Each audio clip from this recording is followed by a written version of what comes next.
For a long time, composting meant one thing, a big pile that needed turning, watering, and endless patience. Every book, every guide, and every gardener seemed to repeat the same rule. Keep flipping the pile to get air inside, or nothing will break down. But the truth is, most of us don't have the time, energy, or desire to spend weekends with a fork shoveling half-rotted scraps around. You know, for years folks have shown us those traditional compost heaps with gardeners tirelessly turning the pile and looking, well, a bit frustrated, if I'm honest. The good news is that turning is not necessary to create rich black soil. In fact, by quitting the endless turning, I discovered faster, lazier and far more effective ways to build fertile ground. These methods not only save effort, but also feed soil biology in ways a traditional compost pile often fails to do. Letting soil life do the work of decomposition. The first breakthrough came with understanding that nature already has its own turning crew. Worms, beetles, fungi and microbes are constantly working underground to break down organic matter. Instead of piling everything up in one spot, I now feed the soil directly where the plants grow. One method is trench composting, where I dig a trench about 10 inches deep, lay down food scraps and soft garden waste, then cover it with soil.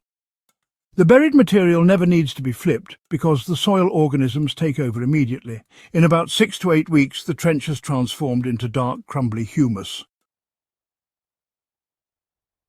As an example, in a 12-foot tomato row, I'll dig a parallel trench, bury about 3 buckets of kitchen scraps mixed with leaves, and by the time the tomato roots spread, they tap straight into freshly built soil.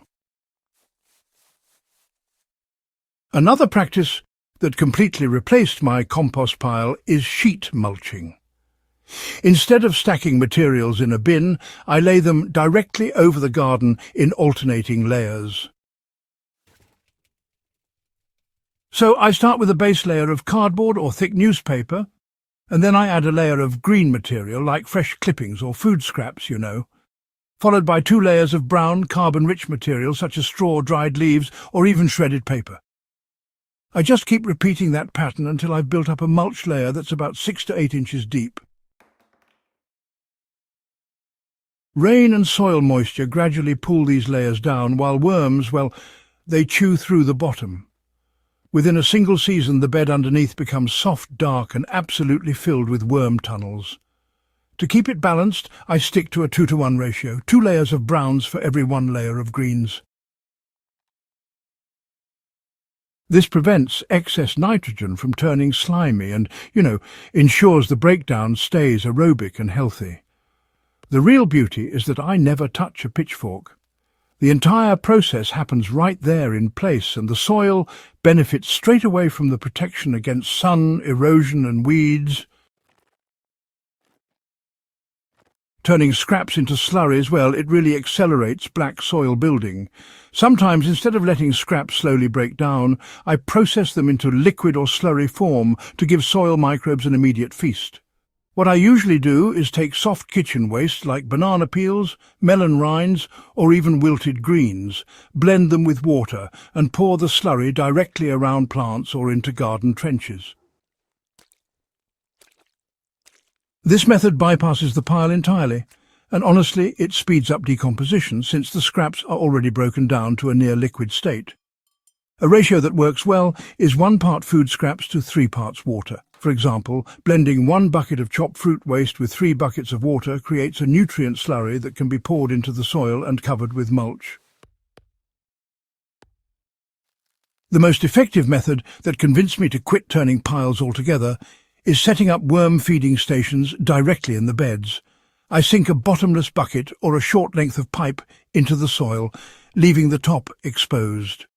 Kitchen scraps are dropped in, covered with shredded paper or soil, and then left alone.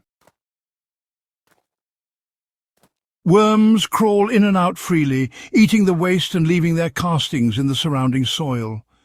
In my raised beds, placing 1 feeding station every 5 feet keeps the entire bed alive with worm activity. There's no smell, no pests, and no need to move heavy piles, which honestly makes the whole process a lot easier. You know, every time I water the bed, the liquid carries nutrients from the decomposing material right down into the root zone. Over a growing season, the soil turns darker, looser, and noticeably more fertile, all without me lifting a single fork. The myth that composting requires constant turning is honestly one of the biggest reasons many gardeners give up. Building black soil doesn't require labour-intensive piles at all. By letting soil organisms do the work, layering organic matter directly on beds, turning scraps into nutrient slurries and setting up worm feeding stations, I've built healthier soil with less effort and, well, more consistency than traditional composting ever gave me. These methods are practical, scalable, and suited for anyone who wants fertile ground without the endless task of flipping a pile. If you want to grow stronger plants, save time, and finally stop dreading the compost heap, start adopting these techniques in your own garden. They're simple, natural, and incredibly effective. And if this guide has given you new insight into soil building, make sure to subscribe to Hydro Haven and share this with other gardeners ready to grow black living soil without the backbreaking work.